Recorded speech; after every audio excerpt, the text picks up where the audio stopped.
Hello दोस्तों, स्वागत है आप सभी का आपके अपने इस यूट्यूब चैनल पे। आज हम लोग वीके मेहता की जो चैप्टर 4 है electrical work power and energy, इसे इसकी फर्स्ट पार्ट को कंप्लीट करते हैं।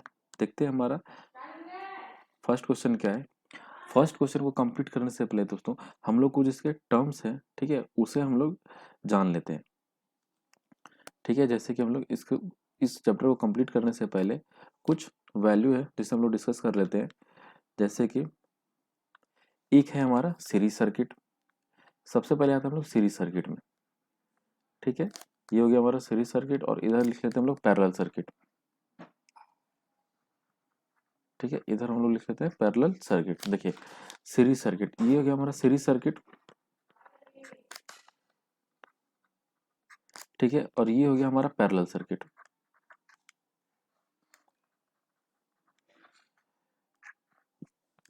ठीक है, मान लेते हैं ये रेसिस्टेंस की वैल्यू R1 है, इस रेसिस्टेंस की वैल्यू R2 है, इस रेसिस्टेंस की वैल्यू R है और इस रेसिस्टेंस की वैल्यू R है। ये R1 है और ये R2 है। ठीक है, तो इन दोनों को जब इक्विवेलेंट रेसिस्टेंस निकालेंगे तो कितना निकलेगा, R1 प्लस R2।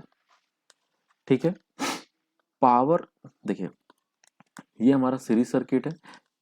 ये बहुत इंपॉर्टेंट चीज है दोस्तों, इसे आप लोग ध्यान रखिएगा। सीरीज सर्किट में हमारा क्या कांस्टेंट रहता है, करंट। सीरीज सर्किट में हमारा करंट कांस्टेंट रहेगा, वोल्टेज डिवाइड हो जाता है। वोल्टेज इसके क्रॉस V1 हो जाएगा, यहाँ पे V1 हो जाएगा, यहाँ पे V2 हो जाएगा। ठीक है, वोल्टेज हमारा डिवाइड हो जाता है लेकिन करंट हमारा कांस्टेंट रहता है। तो पावर की फार्मूला यहाँ पे हम लोग लेंगे I स्क्वायर R। ठीक है, अब मान लेते हैं ये R1 रेजिस्टेंस जो है पावर, कुछ पावर कंज्यूम कर रहा है और ये कुछ पावर कंज्यूम कर रहा है, तो इक्विवेलेंट पावर कितना हो जाएगा। ठीक है, तो आप डायरेक्ट कर सकते हैं, इसके अक्रॉस पावर निकाल लीजिए आई स्क्वायर R1, यहाँ पर निकाल लीजिए आई स्क्वायर R2। ठीक है, लेकिन अगर आपको डायरेक्ट निकालना है तो क्या करेंगे, हम लोग लिखेंगे यहाँ पे P1 into P2 divided by P1 plus P2। इससे हमारी पावर जो है डायरेक्ट 2 सेकंड में आ जाती है। ठीक है, आपको इंडिविजुअल निकालने का जरूरत नहीं है कि इसके क्रॉस पावर कितना कंज्यूम हो रहा है, इसके क्रॉस पावर कितना कंज्यूम हो रहा है। या हो सकता है आपको सिर्फ पावर दिया रहे और पूछ दे कि बताइए दोनों का इक्विवेलेंट पावर कितना होगा। ठीक है, तो हम लोग क्या करेंगे, इसे डायरेक्ट लिख देंगे P1 into P2 divided by P1 plus P2। ठीक है, तो ये इंपॉर्टेंट है दोस्तों। और दूसरा सबसे बड़ा चीज़ है, ये इंपॉर्टेंट है कि सीरीज सर्किट में हम लोग पावर की ये वाली फार्मूला यूज करेंगे और पैरेलल सर्किट में देखते हैं। अब मान लेते हैं ये दो रेसिस्टर हमारा पैरेलली कनेक्टेड है, तो अगर ये पैरेलली कनेक्टेड है तो आर इक्विवेलेंट कितना हो जाएगा, R1 into R2 divided by R1 plus R2। ये इसकी इक्विवेलेंट रेसिस्टेंस की फार्मूला हो गई।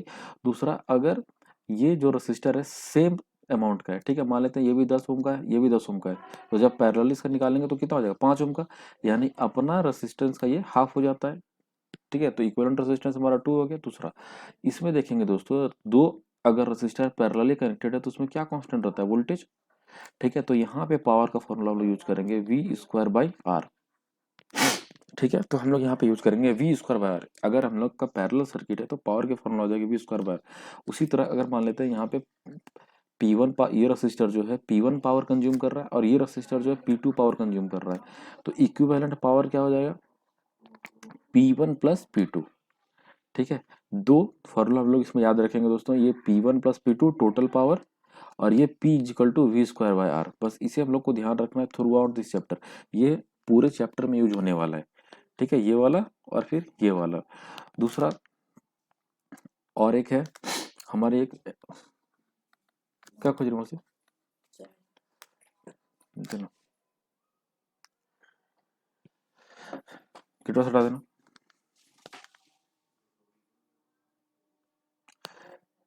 ठीक है दोस्तों, और एक एनर्जी के फॉर्मूला हम लोग पढ़ते आ रहे हैं, E is equal to I square into RT।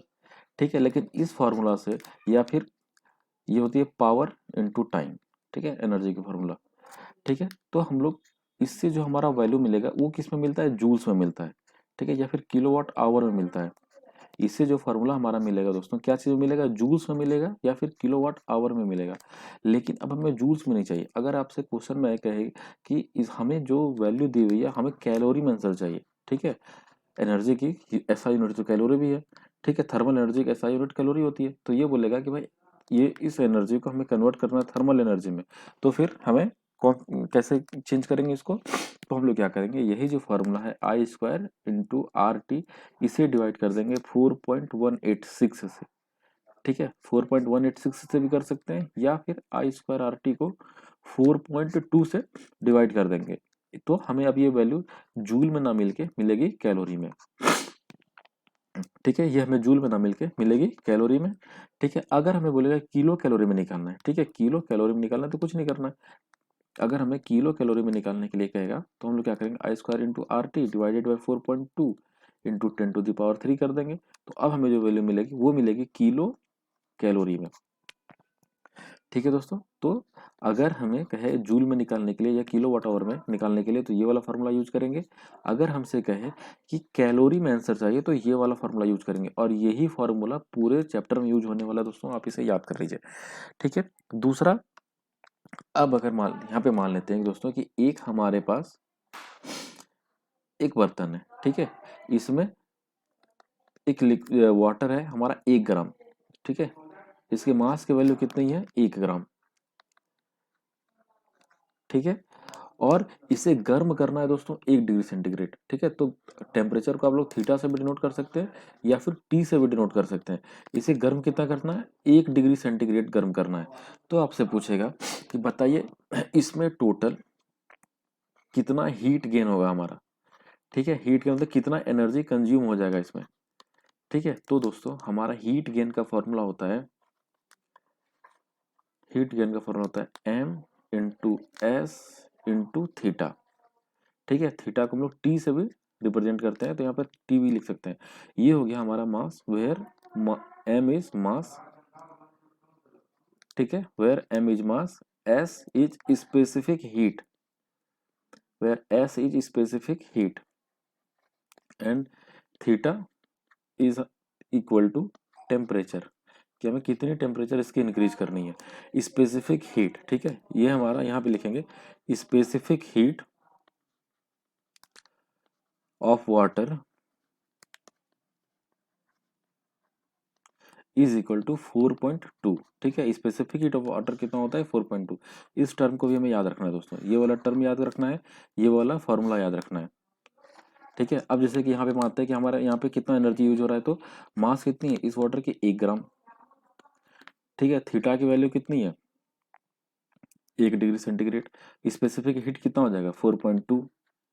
ठीक है, तो हमारे यहाँ पे कंज्यूम हो जाएगा टोटल 4.2 कैलोरी। ठीक है, वाटर के केस में। अब हम लोग चलते हैं दोस्तों हमारे फर्स्ट क्वेश्चन पे। अब ये अब फॉर्मूला आपको याद रखना है दोस्तों। सबसे पहले ये वाली वैल्यू याद रखनी है, स्पेसिफिक हीट ऑफ वाटर, और उसके बाद आपको ये याद रखना है कि कैसे हम लोग कैलोरी में चेंज करते हैं। तीसरी ये वाली फार्मूला यूज रखनी है कि अगर सीरीज सर्किट है तो ये वाली फार्मूला यूज करेंगे, और पैरेलल सर्किट है तो पावर की ये वाली जो फार्मूला है वो यूज करेंगे। अगर सीरीज सर्किट है तो पावर अगर इक्विवेलेंट निकालना है तो ये फार्मूला यूज होगा, अगर पैरेलल सर्किट है तो पावर की जो फार्मूला है ये वाली यूज होगा। ठीक है, अब हम चलते हैं फर्स्ट क्वेश्चन पे अपना। फर्स्ट क्वेश्चन है दोस्तों, 1 kilowatt hour is equal to, देखिए एनर्जी की वैल्यू दी हुई है हमें 1 किलोवाट आवर, इसे कन्वर्ट करना है जूल में। ठीक है, इसे किस में कन्वर्ट करना है, जूल में। तो जूल में कन्वर्ट करने के लिए ये जो 1 किलोवाट है ना, इसे हम लोग वाट में चेंज करेंगे। ठीक है, तो 1 kilowatt is equal to 1000 watt, 1 kilowatt is equal to 1000 watt, और ये आवर जो है इसे चेंज करेंगे सेकंड में। ठीक है, तो ये हो गया 3600 सेकंड, 1 घंटे में 3600 सेकंड होती है, तो बस इसे मल्टीप्लाई कर देंगे 1000 into 3600 is equal to 36 into 10⁵ joule. ठीक है, तो यहाँ से आपको पता चलेगा जूल कुछ नहीं है, जूल की वैल्यू होती है वाट सेकंड। ठीक है, जूल की वैल्यू होती है वाट इंटू सेकेंड। हम लोग किलो वाट की जगह में वाट में लेते हैं, और समय की जो यूनिट है वो सेकंड में लेते हैं। ठीक है, तो लोग नेक्स्ट क्वेश्चन पे चलते हैं। नेक्स्ट क्वेश्चन है हमारा, if potential difference across a conductor of a material of resistivity rho remains constant then heat produced in the, देखिए एक रेसिस्टर है, ठीक है, मान लेते हैं ये कोई कंडक्टर है हमारा, ये कोई कंडक्टर है, इसमें कुछ ना कुछ रेसिस्टेंस होगा। ठीक है, और रेसिस्टेंस डायरेक्टली प्रोपोर्शनल होता है रेसिस्टिविटी के, रेसिस्टेंस डायरेक्टली प्रोपोर्शनल होता है लेंथ के, और रेसिस्टेंस इनवर्सली प्रोपोर्शनल होता है एरिया के। ठीक है, रेसिस्टेंस डायरेक्टली प्रोपोर्शनल होता है रेसिस्टिविटी के, यानी कि रेसिस्टेंस की वैल्यू हो जाती है हमारी रो इंटू एल बाई ए। ठीक है, प्रोपोर्शनल नहीं होता है, ये हमारा ये जो है स्पेसिफिक रेसिस्टेंस ही है, ये कांस्टेंट ही है, ठीक है। ये एक कंडक्टर की वैल्यू चेंज नहीं होती है, ठीक है।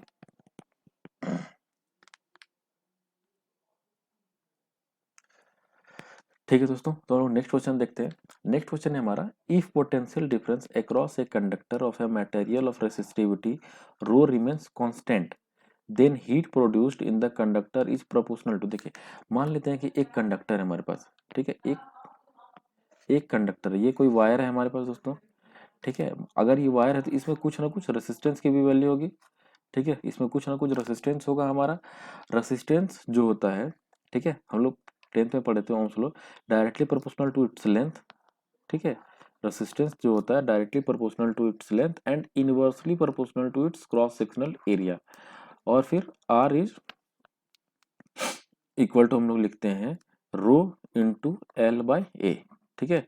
यानी कि रो भी जो है यहाँ पर देखेंगे तो डायरेक्टली प्रोपोर्शनल है रेसिस्टेंस के। अगर हमारा रो की वैल्यू बढ़ेगा तो रेसिस्टेंस की भी वैल्यू बढ़ जाती है, अगर रो की वैल्यू कम होगी तो रेसिस्टेंस की भी वैल्यू कम हो जाती है, यानी कि ये रेसिस्टेंस और ये स्पेसिफिक रेसिस्टेंस डायरेक्टली प्रोपोर्शनल है। अब हम लोग आते हैं पावर की फॉर्मूला क्या होती है। पावर इज इक्वल टू, में पता है वी स्क्वायर बाई आर, ठीक है, V square by R. R की जगह में हम लोग यहाँ पे रो लिख लेते हैं, ठीक है। हम लोग यहाँ पे मान लेते हैं वोल्टेज हमारा कांस्टेंट है, ये हमारा कांस्टेंट है, चेंज नहीं हो रहा है। और आर की जगह में हम लोग क्या लिखेंगे, रो लिखेंगे, क्योंकि दोनों डायरेक्टली प्रोपोर्शनल है, तो यहाँ पे रो लिखेंगे। ठीक है दोस्तों, यानी कि अगर हमारी स्पेसिफिक रेसिस्टेंस की वैल्यू ज़्यादा होगी तो पावर कंजम्पशन कम होगी, अगर स्पेसिफिक रेसिस्टेंस की वैल्यू कम होगी तो पावर कंजम्पशन ज़्यादा होगी। यानी कि इसकी वैल्यू आ जाएगी power is inversely proportional to specific resistance, यानी कि आंसर नंबर 4 सही है। ये वोल्टेज हमने कांस्टेंट मान लिया, ठीक है। अगर कांस्टेंट मान लिया तो इसे यहाँ से रिमूव कर सकते हैं, ठीक है। तो इसके जगह हमने क्या लिख दिया, 1 लिख दिया, ठीक है, कि हमारा कांस्टेंट है। नेक्स्ट क्वेश्चन पे चलते हैं। ठीक है दोस्तों, तो नेक्स्ट क्वेश्चन देखते हैं। The heat produced in kilo calorie. देखिए क्वेश्चन में आया ना कि अब हमें जूल में नहीं निकालना है, किलो कैलोरी में वैल्यू निकालनी है, ठीक है। In a resistance R ohm, resistance की वैल्यू दी हुई है आर ओम, करेंट आई, ठीक है, और टाइम की वैल्यू दी हुई है टी।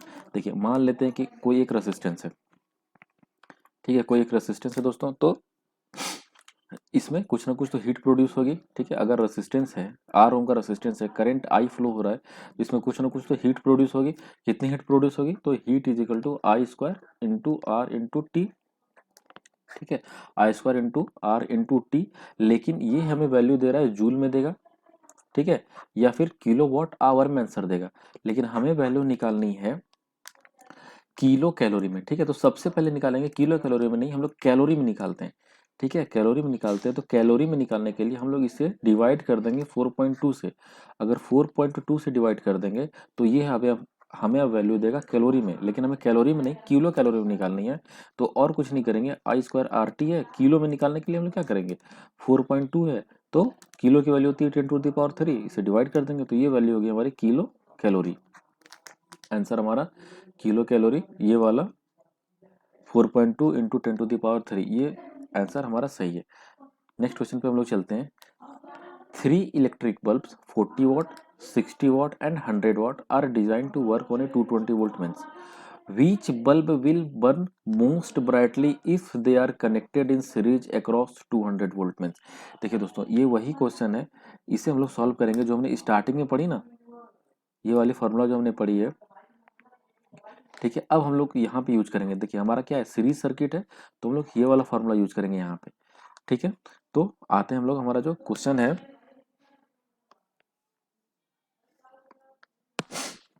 देखिए 3 इलेक्ट्रिक बल्ब से दोस्तों, तो 3 बल्ब हैं, ठीक है। एक 40 वाट का बल्ब है, एक हमारा 40 वाट का बल्ब है, एक 60 वाट का बल्ब है और एक 100 वाट का बल्ब है, तीनों सीरीज में कनेक्टेड है, ठीक है। ये तीनों बल्ब जो है सीरीज में कनेक्टेड है, 40 वाट, 60 वाट और ये 100 वाट, ठीक है। और ये कनेक्टेड है 220 वोल्ट का सप्लाई से। तो ये क्वेश्चन है, हमें कह रहा है कि अगर ये तीनों सीरीज में कनेक्टेड है तो सबसे ज्यादा ग्लो कौन सा करेगा। तो देखिए जैसे हमने कहा था, जब ये सीरीज में कनेक्टेड होगा तो सीरीज में क्या कांस्टेंट रहती है, करंट। तो हम लोग यहाँ पे कौन सी पावर की फॉर्मूला यूज करेंगे, आई स्क्वायर इंटू आर, ठीक है। और दोस्तों सबसे पहले पता है, अगर मान लिया आपको 3 बल्ब दिए हुए हैं, तीनों की पावर दी हुई है, तो आपको इतना पता होना चाहिए कि पावर जो है रेसिस्टेंस के इनवर्सली प्रोपोर्शनल होता है।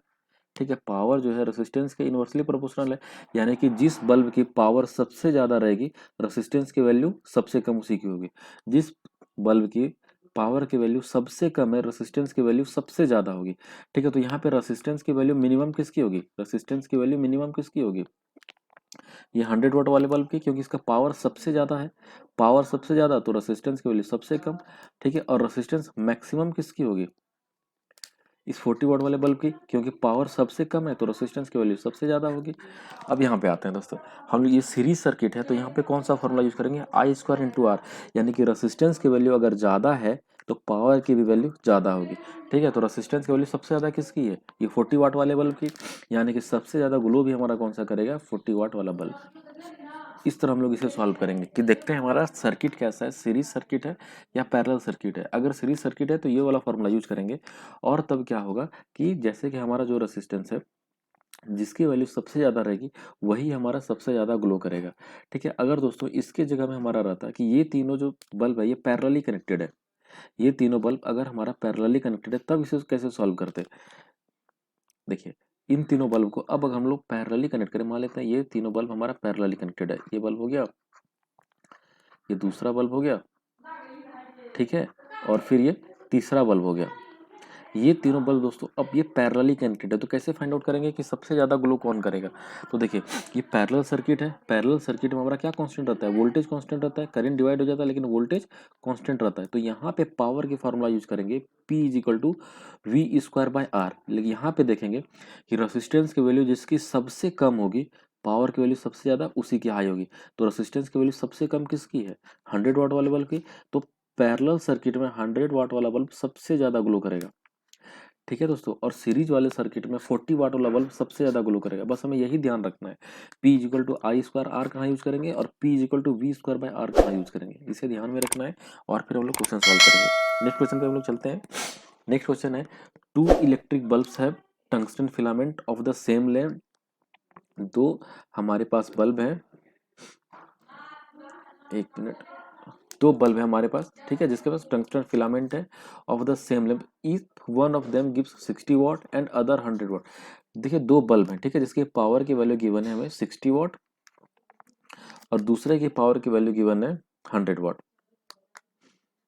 इसकी पावर की वैल्यू गिवन है 100 वाट। ठीक है, अब पूछ रहा है कि भाई दोनों में से थिकर फिलामेंट किसका होगा? थिकर फिलामेंट उसी का ज्यादा होगा जिसकी क्रॉस सेक्शनल एरिया अधिक होगी। ठीक है, जिसकी क्रॉस सेक्शनल एरिया अधिक होगी उस वही तो थिकर होगा। तो पता करते हैं कि इसका थिकर है या फिर इसका थिकर है। देखिए, इन दोनों में मिनिमम रेसिस्टेंस किसका होगा? इसका, क्योंकि हमें पता है पावर की वैल्यू ज्यादा तो रेसिस्टेंस की वैल्यू कम, यानी कि R1 का मान लेते हैं, इसकी रेसिस्टेंस है R1, इसकी रेसिस्टेंस है R2। ठीक है, R1 जो है, R1 R2 से अधिक होगा। क्यों? इसकी जो पावर की वैल्यू कम है, पावर की वैल्यू कम तो रेसिस्टेंस की वैल्यू ज्यादा, इसकी पावर की वैल्यू अधिक तो रेसिस्टेंस की वैल्यू कम। अब जानते हैं, हम लोग जानते हैं कि दोस्तों जो रेसिस्टेंस होता है वो इनवर्सली प्रोपोर्शनल होता है क्रॉस सेक्शनल एरिया के, यानी कि अगर इसकी रेसिस्टेंस की वैल्यू ज्यादा है तो क्रॉस सेक्शनल एरिया की वैल्यू कम होगी। ठीक है, और इसकी रेसिस्टेंस की वैल्यू कम है, ठीक है, तो इसकी क्रॉस सेक्शनल एरिया की वैल्यू ज्यादा होगी, यानी कि हमारा जो 100 वाट वाला बल्ब है इसकी ये जो है ज्यादा होगा A1 से। ठीक है, इसकी क्रॉस सेक्शनल एरिया की वैल्यू इसके क्रॉस सेक्शनल एरिया की वैल्यू से ज्यादा, यानी कि हमारा 100 वाट वाला जो बल्ब है इसकी फिलामेंट थिकर होगी। नेक्स्ट क्वेश्चन पे हम लोग चलते हैं। नेक्स्ट क्वेश्चन है दोस्तों, 2 electric lamps of 40 watt each are connected in parallel. ठीक है, दो इलेक्ट्रिक लैंप्स है 40 वाट के, ठीक है, दो इलेक्ट्रिक लैंप्स है हमारे 40 वाट के, दोनों पैरेलली कनेक्टेड हैं। ठीक है, दोनों पैरेलली कनेक्टेड है, ये भी 40 वाट का है, ये भी 40 वाट का है। अब हमारा पूछ रहा है पावर इक्विवेलेंट कितना होगा। क्वेश्चन है हमारा पावर इक्विवेलेंट क्वेश्चन कितना होगा। तो हमने स्टार्टिंग में ही इसके बारे में देखी थी कि अगर हमारा दो पैरेलल सर्किट है, ठीक है, ये पैरेलल सर्किट है, तो पावर हमारा कितना होगा? डायरेक्ट हम लोग इसे ऐड करेंगे P1 प्लस P2। ठीक है, पैरेलल सर्किट में पावर हम लोग डायरेक्ट ऐड कर देते हैं।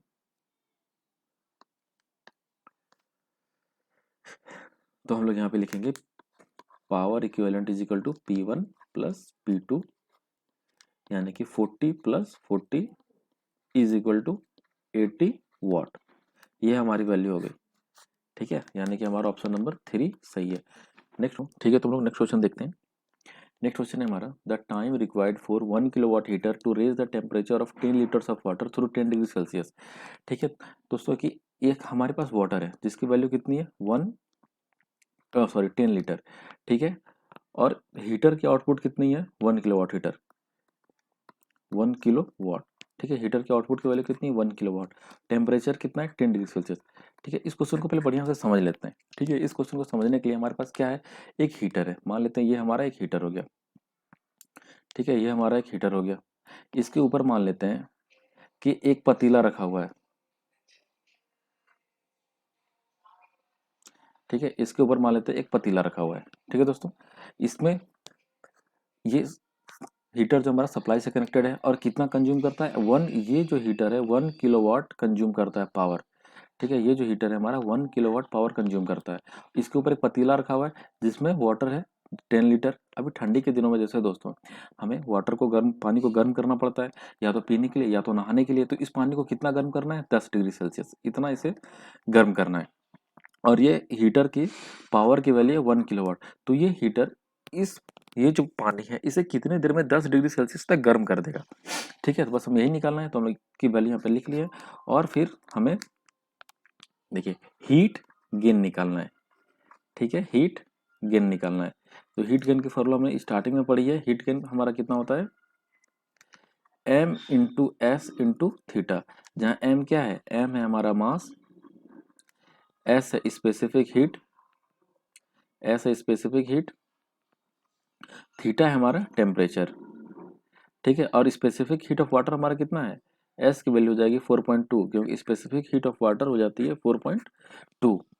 ठीक है दोस्तों, तो मास कितना हमारा 10 लीटर। ठीक है, 10 लीटर, इसे जब ग्राम में कन्वर्ट करेंगे तो ये हो जाएगा 10 इंटू 10⁻³ ग्राम।